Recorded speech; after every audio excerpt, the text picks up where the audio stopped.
लोकसभा निवडणुकात राज्यात महायुतीत आलेल्या अपयशानंतर आणि मवियानं 30 जागांचा आकडा गाठल्यानंतर विधानसभेत काय होणार याची चर्चा सुरू झाली आहे। लोकसभेत मिळालेल्या निकालानुसार राज्यात कोणाला किती जागा मिळू शकतील याचा अंदाज समोर आलाय। दुसरीकडे मविया आणि महायुतीचे नेतेही आता विधानसभेत जागा किती मिळतील, किती मिळवता येतील याचा अंदाज व्यक्त करताना दिसतायत।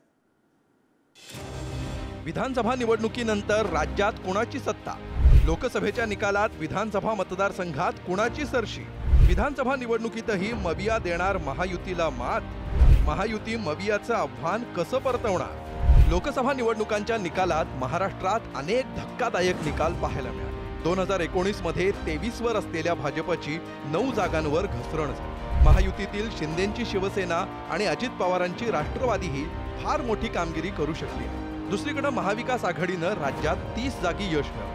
काँग्रेसला 13, ठाकरेंच्या शिवसेनेला 9, शरद पवारांच्या राष्ट्रवादीला 8 जागा मिळाल्या। या निकालानंतर आता राज्यात विधानसभा निवडणुकीत काय होणार याची चर्चा सुरू झाली आहे। लोकसभा निवडणुकीत विधानसभा मतदारसंघात मिळालेल्या आघाडीचा विचार केला तर राज्यात विधानसभेत काय घडू शकेल याचा अंदाज व्यक्त होतो। महाराष्ट्र विधानसभेत एकूण जागा 288, महाआघाडीला 155 जागा, महायुतीला 124 तर इतरांना 9। लोकसभा निकालात विभागवार कोणत्या मतदारसंघात कोणाला आघाडी मिळाली यावरून हा अंदाज बांधता येतो। आता विधानसभा निहाय आघाडी बघूया। विदर्भामध्ये एकूण 60 जागा आहेत, त्यापैकी मवियाकडे 41, महायुतीकडे 18 तर इतरांना 1 जागा गेल्याचं दिसतं। मराठवाड्यात एकूण 48 जागा आहेत, त्यापैकी मवियाकडे 34, महायुतीकडे 12 तर इतरांकडे 2 जागा जातात। पश्चिम महाराष्ट्रातल्या 60 जागांपैकी मवियाकडे 34, महायुती 21 आणि इतर 5। उत्तर महाराष्ट्रातल्या 48 जागांपैकी मवियाकडे 18, महायुतीकडे 30 आणि इतर 0। कोकणातल्या 12 विधानसभा जागांपैकी 5 मवियाकडे, 7 महायुतीकडे आणि इतरांकडे एकही जागा गेल्याचं दिसत नाही। तर ठाणे पालघरमधल्या एकूण 24 जागांपैकी मवियाकडे 3, महायुतीकडे 20 आणि इतरांकडे 1 जागा आहे। मुंबईतल्या 36 विधानसभा मतदारसंघांपैकी मवियानं 20, महायुतीनं 16 तर इतरांनी 0 ठिकाणी आघाडी घेतली आहे।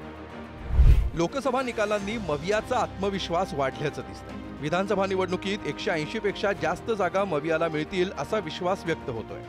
महाविकास आघाडीला मोठ्या प्रमाणामध्ये यश मिळालेलं आहे। लोकसभेला, विधानसभेला याहून मोठं यश मिळालं। विधानसभेला मी कालही म्हणालो, आम्ही 180 ते 185 जागा सहज जिंकू। आम्ही महाविकास आघाडीचा टीमवर्क चांगलं महाराष्ट्रात चालू आहे।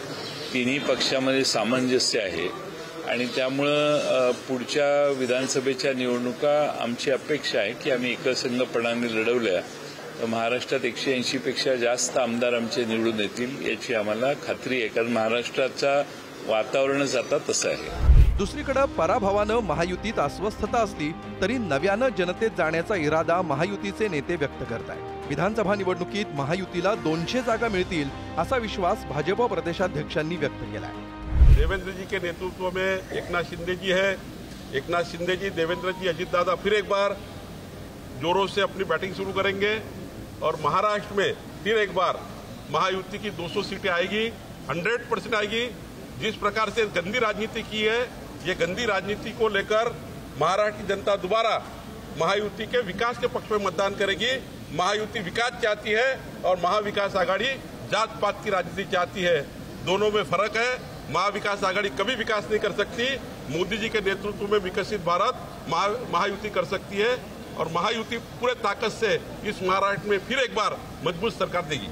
लोकसभा निवडणुकीच्या निकालानंतर आता अवघ्या 3 महिन्यांनी राज्यातील विधानसभा निवडणुका होणार आहेत। लोकसभेच्या निकालानं राजकारणात येत्या काळात बरेच फेरबदल दिसण्याचीही शक्यता आहे। विजयानं आत्मविश्वास वाढलेली महाविकास आघाडी येत्या काळात अधिक आक्रमक झालेली दिसेल, तर महायुती नव्या दमानं लोकसभेची कसर भरून काढण्यासाठी मैदानात दिसेल।